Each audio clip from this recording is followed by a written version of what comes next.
प्रिय विद्यार्थियों, मेरा नाम है पवन द्विवेदी, शासकीय उच्चतर माध्यमिक विद्यालय कोटरा सुल्तानाबाद भोपाल।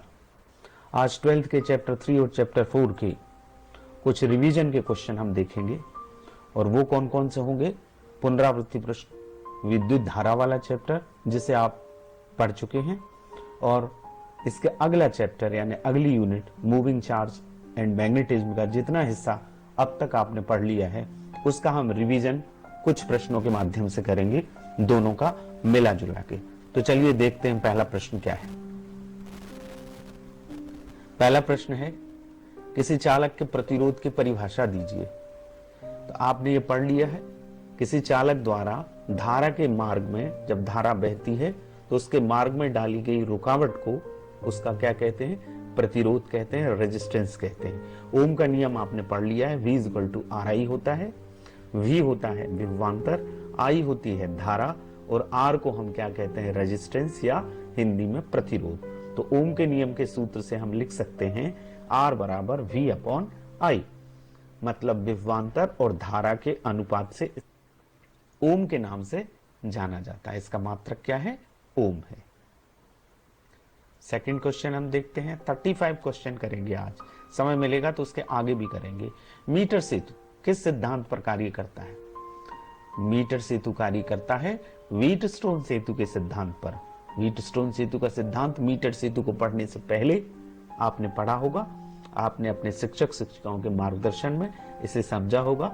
ये इस चैप्टर की विद्युत धारा की बहुत महत्वपूर्ण कॉन्सेप्ट है, व्हीटस्टोन सेतु और किरचॉफ के नियम, ये दोनों आपने पढ़ लिए हैं। यदि चार प्रतिरोध एक चतुर्भुज की चार भुजाओं में लगाए जाएं और उसके एक विकर्ण में धारा मापी और दूसरे विकर्ण में सेल लगाया जाए तो उसकी दो भुजाओं में लगे प्रतिरोधों का अनुपात अन्य दो भुजाओं में लगे प्रतिरोधों के अनुपात के बराबर होता है, P/Q = R/S, जबकि सेतु संतुलन की स्थिति में हो, IG की वैल्यू 0 हो।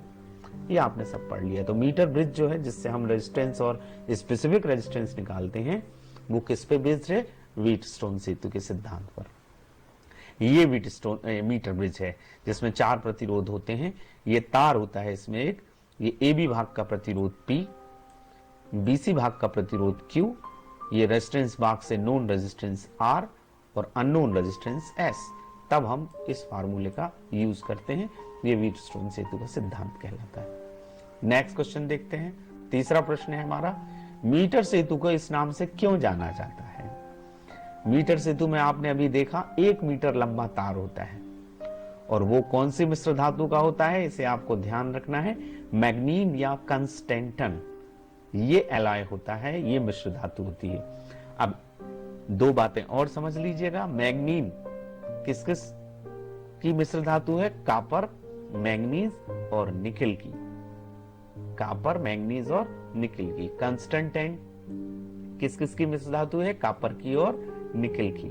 नाइक्रोम ये मिश्र धातु है एक, और ये है निकिल, आयरन और क्रोमियम की। ये तीनों मिश्र धातुओं का कॉम्बिनेशन है। ये मिश्र धातु किस किस की है, इसको आप नोट कर लीजिएगा। नेक्स्ट फोर्थ क्वेश्चन हम देखते हैं। फोर्थ क्वेश्चन क्या है, मीटर सेतु में प्रतिरोधकों के संबंधन हेतु तांबे की मोटी पत्तियों का उपयोग क्यों किया जाता है? प्रतिरोधों को जहां जोड़ा जाता है, जो पत्ती लगी रहती है उसमें दो रिक्त स्थान होते हैं और स्ट्रिप लगी रहती है, वो तांबे की होती है। तो इसका कारण है, मोटाई अधिक होने के कारण अनुप्रस्थ काट का क्षेत्रफल अधिक होगा, इसलिए प्रतिरोध अत्यंत कम हो जाएगा। क्योंकि मोटे तार का प्रतिरोध क्या होता है, कम होता है। मोटाई ज्यादा होगी तो क्षेत्रफल क्या होगा, ज्यादा होगा। प्रतिरोध क्षेत्रफल के क्या होता है, व्युत्क्रमानुपाती होता है, इसलिए प्रतिरोध उसका कम हो जाएगा। इसलिए तांबे की स्ट्रिप का, कापर की स्ट्रिप का यूज किया जाता है। नेक्स्ट फिफ्थ क्वेश्चन है, मीटर सेतु में मैग्नीन या कांस्टेंटन की मिश्र धातु के तार का ही उपयोग क्यों किया जाता है? इसका कारण यह है कि इसकी मिश्र धातु की प्रतिरोधकता, प्रतिरोधकता से मतलब क्या होता है, प्रतिरोधकता से मतलब होता है विशिष्ट प्रतिरोध, ये उसका अधिक होता है और प्रतिरोध ताप गुणांक कम होता है। इन चीजों को आपने समझ लिया है। इसलिए विद्युत धारा प्रवाहित करने पर तार का ताप बढ़ेगा लेकिन उसका प्रतिरोध नियत बना रहता है, प्रतिरोध स्थिर रहता है। प्रतिरोधकता अधिक और प्रतिरोध ताप गुणांक कम होता है, तो जब धारा बहाएंगे तो ताप बढ़ेगा ही, तार का ताप बढ़ेगा, लेकिन प्रतिरोध इसके कारण क्या होता है, नियत रहता है, स्थिर रहता है। इसलिए मैग्नीन या कंस्टेंटाइन का यूज होता है। छठवां प्रश्न है, व्हीटस्टोन सेतु कब संतुलित कहलाता है? तो कब संतुलित कहलाता है? उसके एक विकर्ण में हम धारामापी जोड़ते हैं और कुंजी जोड़ते हैं, और दूसरे विकर्ण में हम क्या जोड़ते हैं, सेल जोड़ते हैं, और दूसरी की जोड़ते हैं, सेल की और गैल्वेनोमीटर की। जब दोनों कुंजियां बंद हो, सेल की भी बंद हो और गैल्वेनोमीटर की भी बंद हो, तब यदि गैल्वेनोमीटर में धारामापी में कोई विक्षेप नहीं आता तो इसकी भुजा में कोई धारा प्रवाहित नहीं होती, तब सेतु को हम क्या कहते हैं, संतुलित कहते हैं। कुल मिला के IG गैल्वेनोमीटर से जाने वाली धारा IG की वैल्यू जब 0 होती है तब सेतु बैलेंस कंडीशन में कहलाता है, तब P/Q बराबर R/S आता है। तो व्हीटस्टोन सेतु के सर्वाधिक सुग्राही होने की शर्त क्या है? यह हमारा 7वां क्वेश्चन है कि इसकी चारों भुजाओं में लगे प्रतिरोध एक ही क्रम के होना चाहिए, तब वो सर्वाधिक सुग्राही होगा। नेक्स्ट 8वां क्वेश्चन ये है, मीटर सेतु की सुग्राहिता सर्वाधिक कब होती है? जब शून्य विक्षेप की स्थिति मीटर सेतु के तार के मध्य बिंदु के लगभग प्राप्त हो, 50 सेंटीमीटर के आसपास प्राप्त हो, तब वो सबसे ज्यादा सेंसिटिव होता है, सुग्राहिता उसकी सर्वाधिक होती है। 9वां क्वेश्चन है हमारा, प्रामाणिक प्रतिरोध बनाने के लिए किन किन मिश्र धातुओं का उपयोग किया जाता है? स्टैंडर्ड जो रेजिस्टेंस बनते हैं उनमें कौन कौन सी मिश्र धातु का उपयोग होता है? वो है मैग्नीन, कंस्टेंटन और नाइक्रोम। कारण क्या है इसका? क्योंकि इनकी प्रतिरोधकता अधिक होती है, विशिष्ट प्रतिरोध अधिक होता है और प्रतिरोध ताप गुणांक कम होता है, इसलिए ताप बढ़ने पर भी इनका प्रतिरोध नियत बना रहता है। इसलिए प्रामाणिक प्रतिरोध बनाने के लिए इन 3 मिश्र धातुओं के तारों का उपयोग किया जाता है। 10वां प्रश्न है हमारा 10th क्वेश्चन, ऐसे 3 पदार्थों के नाम बताइए जिनकी प्रतिरोधकता ताप बढ़ाने पर घटती है। तो वो 3 पदार्थ कौन कौन से हैं?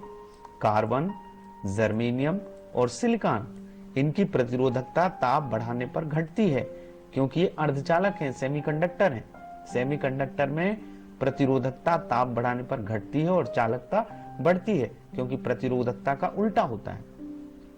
तो ये 3 सेमीकंडक्टर्स हैं। ये 11th क्वेश्चन हमारा क्या है, किसी सेल के आंतरिक प्रतिरोध इंटरनल रेजिस्टेंस की डेफिनेशन। तो इंटरनल रेजिस्टेंस क्या होता है? सेल के अंदर जो इलेक्ट्रोडों के बीच में विद्युत अपघट्य होता है, जो इलेक्ट्रोलाइट भरा होता है, वो NH4Cl अमोनियम क्लोराइड हो सकता है, वो CuSO4 हो सकता है, वो कई प्रकार के इलेक्ट्रोलाइट होते हैं। वो विद्युत धारा के मार्ग में जो रुकावट पैदा करते हैं उसे कहते हैं सेल का आंतरिक प्रतिरोध। स्मॉल r से इसको शो किया जाता है और इसका मात्रक क्या है? ओम है। ये एक डेरिवेशन है। स्मॉल r का सूत्र क्या होता है? Capital R capital E/V-1। ये विद्युत वाहक बल है, ये विभवांतर है और ये बाह्य प्रतिरोध है। प्रश्न आता है ये डेरिवेशन आंतरिक प्रतिरोध की परिभाषा दीजिए एवं आंतरिक प्रतिरोध का व्यंजक ज्ञात कीजिए। अथवा ऐसा प्रश्न आता है किसी सेल के V/V यानी विद्युत वाहक बल, विभवांतर और आंतरिक प्रतिरोध में संबंध स्थापित कीजिए। तो ये डेरिवेशन हमको करना पड़ता है। नेक्स्ट क्वेश्चन हम देखते हैं 12वां, क्या ओम का नियम सभी चालकों के लिए सत्य है और इसके लागू होने की क्या अनिवार्यता है?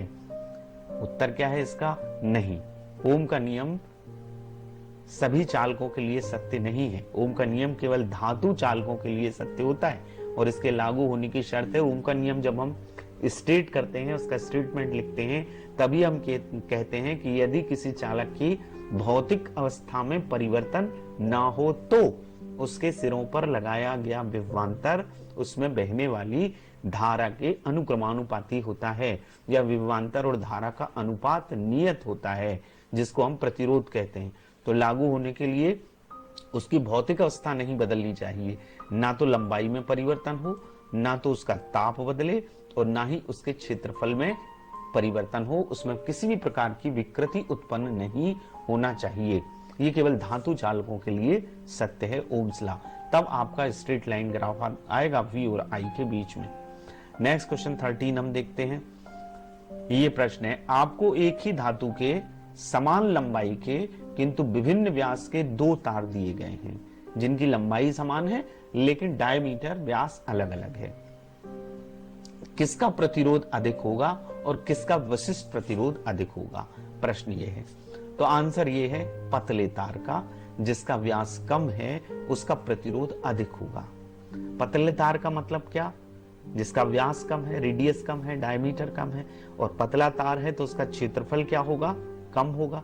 एरिया क्या हो जाएगा? कम हो जाएगा। आपको पता है कि प्रतिरोध क्षेत्रफल के व्युत्क्रमानुपाती होता है, तो ये चीज कम हो गई तो प्रतिरोध क्या हो जाएगा? बढ़ जाएगा। तो पतले तार का प्रतिरोध अधिक होता है और मोटे तार का प्रतिरोध कम होता है। दूसरी बात इस प्रश्न में पूछी है, किसका विशिष्ट प्रतिरोध अधिक होगा? तो विशिष्ट प्रतिरोध दोनों का समान होगा, उसमें कोई परिवर्तन नहीं है, क्योंकि दोनों तार एक ही पदार्थ के बने होते हैं। विशिष्ट प्रतिरोध पदार्थ पर निर्भर करता है, ना तो लेंथ पर और ना क्षेत्रफल पर। प्रतिरोध लेंथ के समानुपाती होता है और क्षेत्रफल के व्युत्क्रमानुपाती होता है। 14 क्वेश्चन हम देखते हैं। विभव मापी की विभव प्रवणता किसे कहते हैं? इसका मात्रक लिखिए। तो विभव मापी में आपने देखा है, पढ़ा है, 6 तार लगे होते हैं। वो एक ही तार होता है, इसकी 6 लाइन होती हैं या 10 लाइन होती हैं। विभव मापी को जब संचायक सेल से जोड़ा जाता है तो ए सिरे पर विभव ज्यादा होता है और ए से बी की ओर जाने पर विभव का मान कम होता जाता है। तो विभव मापी के तार की प्रति एकांक लंबाई पर विभव का जितना पतन होता है, पोटेंशियल जितना ड्रॉप होता है, उसे कहते हैं विभव प्रवणता। इसे अपनी कॉपी में नोट करिए। विभव मापी के तार की प्रति एकांक लंबाई पर विभव के पतन को क्या कहते हैं? विभव प्रवणता। यदि तार की लंबाई L है, कैपिटल L, और उसके सिरों का विभवांतर क्या है? V है, तो विभव प्रवणता को हम रो से शो करते हैं। कई बुक्स में इसको K से भी शो किया जाता है। तो rho is equal to V upon L। Unit इसका होता है वोल्ट पर मीटर, क्योंकि ये वोल्ट है, वोल्टेज है ऊपर, लेंथ है, वोल्टेज का वोल्ट और लेंथ का मीटर, तो वोल्ट प्रति मीटर इसका यूनिट है। 15 क्वेश्चन हम देखते हैं हमारा क्या है। 15वां प्रश्न है, विभव मापी के तार में विभव प्रवणता दुगनी करने पर शून्य विक्षेप की स्थिति पर क्या प्रभाव पड़ेगा? तो इसका उत्तर क्या है?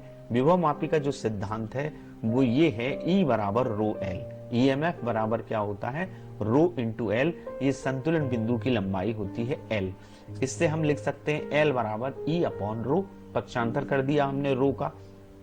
अब यदि हम विभव प्रवणता को दुगना कर रहे हैं, L इससे क्या हो जाएगा? इनवर्सली प्रोपोर्शनल हो जाएगा रो के। E को हमने कांस्टेंट कर लिया, तो L और रो में क्या संबंध है? व्युत्क्रमानुपाती संबंध है। L को हम क्या कर रहे हैं? विभव प्रवणता को हम क्या कह रहे हैं? डबल कर रहे हैं। जब हम इसको डबल करेंगे तो लेंथ क्या हो जाएगी? आधी हो जाएगी। ये क्या है? संतुलन बिंदु की लंबाई, उसके उच्च विभव के सिरे से संतुलन बिंदु तक की दूरी होती है। यदि हम रो को दोगुना करेंगे तो संतुलन बिंदु की लंबाई क्या हो जाएगी? आधे पे आ जाएगी, आधी हो जाएगी। व्युत्क्रमानुपाती संबंध है इसलिए। नेक्स्ट हमारा 16वां प्रश्न है, विभव मापी के तार की लंबाई अधिक क्यों रखी जाती है, या उसमें तारों की संख्या अधिक क्यों होती है? देखिए उसका कारण क्या है। हमने अभी सूत्र पढ़ा है कि यदि हम तार की लंबाई अधिक रखते हैं तो विभव प्रवणता रो बराबर V अपॉन L से रो का मान क्या हो जाएगा? कम। लेंथ हम बढ़ा रहे हैं ये, तो रो का मान कम होगा। अब रो का मान जब कम होगा तो विभव मापी का जो सिद्धांत है उससे L बराबर क्या है? E अपॉन रो है। तो L ये जो है रो का मान क्या हो गया? कम हो गया। यहाँ रो का मान कम हो गया तो ये जो L का मान क्या हो जाएगा? बढ़ जाएगा। ये संतुलन बिंदु की दूरी, ये पूरे विभव मापी के तार की लंबाई है कैपिटल L, और ये संतुलन बिंदु की दूरी है। L को हम बढ़ा रहे हैं तो ये रो क्या हो रहा है? घट रहा है, और यहाँ रो घट रहा है तो ये संतुलन बिंदु की लंबाई क्या है? बढ़ रही है, अधिक दूरी पर प्राप्त होगी। तो जब संतुलन बिंदु अधिक दूरी पर प्राप्त होगा तो उसे शुद्धता पूर्वक और यथार्थता पूर्वक मापा जा सकता है। इसलिए उसमें तार की लंबाई सुग्राहिता बढ़ाने के लिए उसकी यथार्थतापूर्वक मापन के लिए, यही यथार्थता बढ़ना, वही उसकी सुग्राहिता बढ़ना होता है, उसके लिए उसमें तार की लंबाई अधिक रखी जाती है या तारों की संख्या अधिक रखी जाती है। 17वां प्रश्न हम देखते हैं क्या होता है। विभव मापी वोल्ट मीटर से क्यों श्रेष्ठ है। देखिए, वोल्ट मीटर दो बिंदुओं के बीच का विभवांतर नापता है। जब हम उसे समानांतर क्रम में दो बिंदुओं के बीच में लगाते हैं तो उसके अंदर से कुछ धारा बह जाती है, जिसके कारण वोल्ट मीटर से जो नापा गया विभवांतर है वो वास्तविक नहीं आता, वो वास्तविक विभवांतर से कुछ कम आता है। लेकिन विभव मापी शून्य विक्षेप विधि पर आधारित है। इससे उन्हीं दो बिंदुओं के बीच का विभवांतर नापते समय कोई धारा इसके अंदर से प्रवाहित नहीं होती, क्योंकि हम जीरो डिफ्लेक्शन मेथड से कर रहे हैं, हम जीरो डिफ्लेक्शन कर रहे हैं उसमें, तो उससे कोई धारा नहीं बहती। तो शुद्ध मापन होता है वोल्टेज का, उन दो बिंदुओं के बीच का या सेल के विद्युत वाहक बल का वास्तविक मापन करता है विभव मापी। इसलिए विभव मापी वोल्ट मीटर से श्रेष्ठ है। और प्रश्न ये भी आता है कि समझाइए कि विभव मापी एक आदर्श वोल्ट मीटर है, तो उसका उत्तर यही है। वोल्ट मीटर से परिपथ के दो बिंदुओं के बीच का विभवांतर नापते समय कुछ विद्युत धारा इसके अंदर से बहने लगती है, इसलिए वोल्ट मीटर से मापा गया विभवांतर वास्तविक विभवांतर से कम होता है। और यदि विभव मापी द्वारा उन्हीं दो बिंदुओं के बीच का विभवांतर नापा जाए तो संतुलन की स्थिति में उसके द्वारा कोई धारा नहीं ली जाती, इसलिए विभव मापी से जो नापेंगे विभवांतर वो वास्तविक होगा, वोल्ट मीटर से थोड़ा सा कम आता है, इसलिए ये श्रेष्ठ है। इस प्रश्न को आपके उत्तर को आप नोट करिएगा, अपनी कॉपी में लिखिएगा। 18वां प्रश्न 18th क्वेश्चन क्या है, ये एक न्यूमेरिकल है छोटा सा, इसको हम कर लेते हैं। किसी कार की बैटरी का ईएमएफ 12 वोल्ट है, 12 वोल्ट है। यदि बैटरी का आंतरिक प्रतिरोध 0.4 ओम हो तो बैटरी से ली जाने वाली अधिकतम धारा क्या है। देखिए, धारा आई का सूत्र होता है E/R+R, कुल विद्युत वाहक बल बटे कुल प्रतिरोध। हमें इस सवाल में दिया क्या है, ईएमएफ है 12 वोल्ट, स्मॉल आर जो आंतरिक प्रतिरोध है 0.4 ओम और आई मैक्सिमम हमको निकालना है। अब ये तो फार्मूला है हमारा आई का, सेल के संयोजनों में हमने पढ़ा है, कुल विद्युत वाहक बल बटे कुल प्रतिरोध। तो कुल प्रतिरोध क्या हो गया, कैपिटल आर बाह्य प्रतिरोध और स्मॉल आर आंतरिक प्रतिरोध। इससे मैक्सिमम धारा तब मिलेगी जब बाह्य प्रतिरोध का मान क्या होगा, 0 होगा, सर्किट के बाहर कोई प्रतिरोध नहीं है, तब आई मैक्सिमम होगी।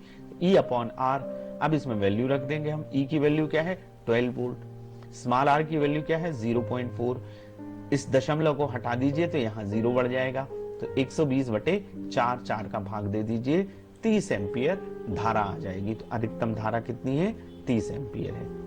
19वां प्रश्न हम देखते हैं, चुंबकीय क्षेत्र की तीव्रता का सीजीएस मात्रक है। सीजीएस मात्रक क्या है, गॉस या ऑस्टेड, और एसआई मात्रक क्या है, वेबर पर मीटर स्क्वायर है। इसके अलावा न्यूटन पर एम्पियर इंटू मीटर है, टेस्ला है। टोटल 5 मात्रक हैं इसके, 3 एसआई में उसके नाम है और 2 ये गॉस या ऑस्टेड सीजीएस में है।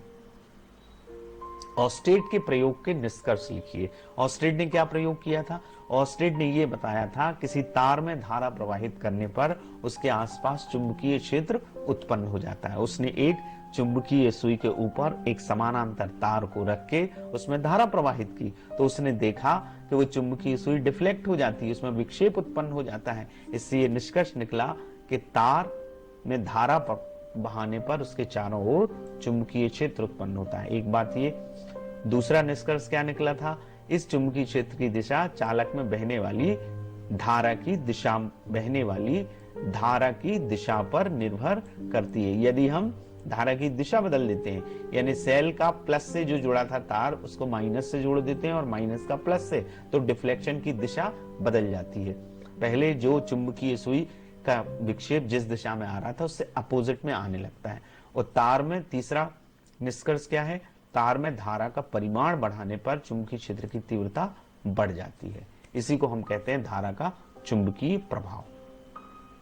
21वां प्रश्न देखते हैं, किस भौतिक राशि का मात्रक वेबर प्रति मीटर स्क्वायर है। यह भी बात हुई, यह सदिश राशि है या अदिश, तो ये एसआई मात्रक है किसका, चुंबकीय क्षेत्र की तीव्रता का, और ये वेक्टर क्वांटिटी है। नेक्स्ट क्वेश्चन देखते हैं हम 22वां, बायो-सैवर्ट नियम का व्यंजक। बायो-सैवर्ट नियम क्या है? किसी अल्पांश के कारण किसी बिंदु पर चुंबकीय क्षेत्र की तीव्रता बायो-सैवर्ट ने निकाली थी, तो वो डेरिवेशन क्या होता है? dB equals to mu naught upon 4 pi IDL sin theta upon r square. इसी व्यंजक को देख के हम पूरा इसको लिख देते हैं। ऊपर जितनी क्वांटिटी आ रही हैं उसके dB समानुपाती होती है, नीचे r का स्क्वायर आता है तो वो दूरी के वर्ग के व्युत्क्रमानुपाती होती है। इसका मतलब है इन शॉर्ट हम ये कहें, शॉर्ट में यदि इसको लिखें तो बायो-सैवर्ट नियम के अनुसार किसी धारावाही अल्पांश के कारण किसी बिंदु पर चुंबकीय क्षेत्र की तीव्रता dB, चालक में बहने वाली धारा I, अल्पांश की लंबाई dl और अल्पांश को बिंदु P से मिलाने वाली रेखा के बीच बनने वाले कोण थीटा की ज्या माने साइन के अनुक्रमानुपाती होती है। इन तीन चीजों के अनुक्रमानुपाती, I के, dl के और साइन थीटा के। थीटा की ज्या का मतलब साइन थीटा, और बिंदु की अल्पांश से दूरी के वर्ग के व्युत्क्रमानुपाती r स्क्वायर। यानी हमारा जो फार्मूला आता है वो क्या आता है? dB equals to mu naught upon 4 pi IDL sin theta upon r square. Mu naught upon 4 pi constant है, 10 की घात ऋण 7 इसका मान होता है। 23वां प्रश्न करते हैं। लॉरेंज बल या चुंबकीय बल क्या है? इसका सूत्र लिखिए। तो चुंबकीय क्षेत्र में जब कोई आवेश गति करता है, गतिमान आवेश पर लगने वाले बल को क्या कहते हैं? लॉरेंज बल कहते हैं। और इस लॉरेंज बल का सूत्र होता है vector F equals to Q vector V cross vector B। ये पिछले वीडियोस में आप पढ़ चुके हैं और आपने अपने शिक्षक और शिक्षिकाओं के मार्गदर्शन में भी इस पे बात की होगी, इसको समझा होगा। तो vector F is equal to Q vector V cross vector B। अब क्रॉस प्रोडक्ट है, ये सदिश गुणनफल है, तो हम परिमाण रूप में इसको लिख सकते हैं QVB sin theta. V cross B को हम क्या लिख सकते हैं? VB sin theta. तो F इज इक्वल टू क्या हो जाएगा? QVB sin theta. 24वां प्रश्न देखते हैं, वो भी इसी से रिलेटेड है। किस स्थिति में चुंबकीय क्षेत्र में गतिमान आवेश अधिकतम बल का अनुभव करता है? तो गतिमान आवेश पर लगने वाला बल क्या है? लॉरेंज बल है। तो जब ये लंबवत प्रवेश करता है तब अधिकतम बल का अनुभव करता है। कैसे? अभी हमने पढ़ा लॉरेंज बल का परिमाण F is equal to QVB sin theta. अब यदि लंबवत प्रवेश कर रहा है तो लंबवत का मतलब थीटा बराबर क्या हो? 90 डिग्री हो। तो साइन 90 की वैल्यू क्या हो जाएगी? 1 हो जाएगी। तो F इज इक्वल टू क्या हो जाएगा? QVB। ये मैक्सिमम होता है। तो याद रखिए, जब लंबवत प्रवेश करता है गतिमान आवेश चुंबकीय क्षेत्र के लंबवत प्रवेश करता है तो अधिकतम बल का अनुभव करता है, वहां अधिकतम होता है। दो स्थितियां लॉरेंज बल की हमने पढ़ी है, मैक्सिमम और मिनिमम। मिनिमम कब होता है? जब 0 होता है। नेक्स्ट क्वेश्चन वही है, किस स्थिति में चुंबकीय क्षेत्र में गतिमान आवेश न्यूनतम बल का अनुभव करता है? तो जब समानांतर गति करता है। जब गतिमान आवेश चुंबकीय क्षेत्र के समानांतर गति करता है तो वह न्यूनतम बल का अनुभव करता है। इसका मतलब है समानांतर है तो थीटा की वैल्यू क्या होगी? 0 डिग्री। साइन 0 0 होता है तो F इज इक्वल टू क्या हो जाएगा? 0। ये क्या है? न्यूनतम है। ये उसकी दूसरी स्थिति है। 26वां प्रश्न हम करते हैं 26। चुंबकीय क्षेत्र में किसी धारावाही चालक पर लगने वाला बल कितना होता है? इसी के आगे का डेरिवेशन है, वो क्या है? ये है उसका सूत्र, vector F is equal to I vector L into cross vector B। इसको हम परिमाण रूप में लिख सकते हैं ILB sin थीटा, या इसको BIL बिल sin थीटा से याद रखते हैं। चुंबकीय क्षेत्र में यदि एक मैग्नेटिक फील्ड है और इसमें एक चालक जिसमें धारा बह रही है वो रख दिया जाए तो वो एक बल का अनुभव करता है। लॉरेंज बल के ही सूत्र को हमने इसमें विस्तारित किया है और इस सूत्र को ज्ञात किया है। ये पूरा डेरिवेशन है, तो वो होता है F is equal to ILB sin theta. तो मैक्सिमम ये होगा ILB, मिनिमम ये भी होगा 0। नेक्स्ट क्वेश्चन 27वां हमारा है, फ्लेमिंग के बाएं हाथ का नियम लिखिए। इस बल की दिशा, लॉरेंज बल की और इस बल की दिशा फ्लेमिंग के लेफ्ट हैंड रूल से निकलती है। ये भी आपने समझा है। वो क्या है? वो ये है, यदि हम अपने बाएं हाथ का अंगूठा, तर्जनी एवं मध्यमा को इस प्रकार फैलाएं कि तीनों परस्पर लंबवत हों। अब यदि तर्जनी चुंबकीय क्षेत्र बी की दिशा को, और मध्यमा यानी मिडिल फिंगर चालक में बहने वाली धारा की दिशा को व्यक्त करे, तो अंगूठा चालक पर लगने वाले बल की दिशा को व्यक्त करता है, एफ को व्यक्त करता है। तर्जनी फोर फिंगर बी का डायरेक्शन बताएगी, मिडिल फिंगर धारा की दिशा को, और अंगूठा थंब एफ को, एफ बी आई। इस तरह से ये वाली उंगली तर्जनी बी की दिशा को व्यक्त करे और मध्यमा यानी बीच की उंगली आई को व्यक्त करे, तो अंगूठा चालक पर लगने वाले बल की दिशा को व्यक्त करता है। तो बल की दिशा ज्ञात करने के लिए फ्लेमिंग के लेफ्ट हैंड रूल को हम लगाते हैं और दाएं हाथ की हथेली के नियम को लगाते हैं। 28वां प्रश्न हम देखेंगे, किसी वृत्ताकार धारावाही कुंडली के केंद्र पर उत्पन्न चुंबकीय क्षेत्र की तीव्रता तथा कुंडली की त्रिज्या में क्या संबंध है। तो बायो-सैवर्ट नियम की मदद से हमने कुंडली के या लूप के केंद्र पर चुंबकीय क्षेत्र की तीव्रता का व्यंजक निकाला है, और वो व्यंजक क्या है, B इक्वल्स टू होता है म्यू नॉट अपॉन 4 पाई 2 पाई NI अपॉन R। इसको इस तरह से भी लिख सकते हैं हम, यदि हम इस पाई को इस पाई से कैंसिल कर दें और इस 2 से 4 को कैंसिल कर दें, तो ये इक्वेशन हो जाएगा mu naught NI upon 2R। R इसमें नीचे आ रहा है, इसका मतलब है पूछा प्रश्न में क्या है कि त्रिज्या और तीव्रता में क्या संबंध है, तो ये व्युत्क्रमानुपाती संबंध हो गया। इसका मतलब है कि कुंडली के केंद्र पर चुंबकीय क्षेत्र की तीव्रता उसकी त्रिज्या के व्युत्क्रमानुपाती होती है, B समानुपाती 1/R। Thank you very much.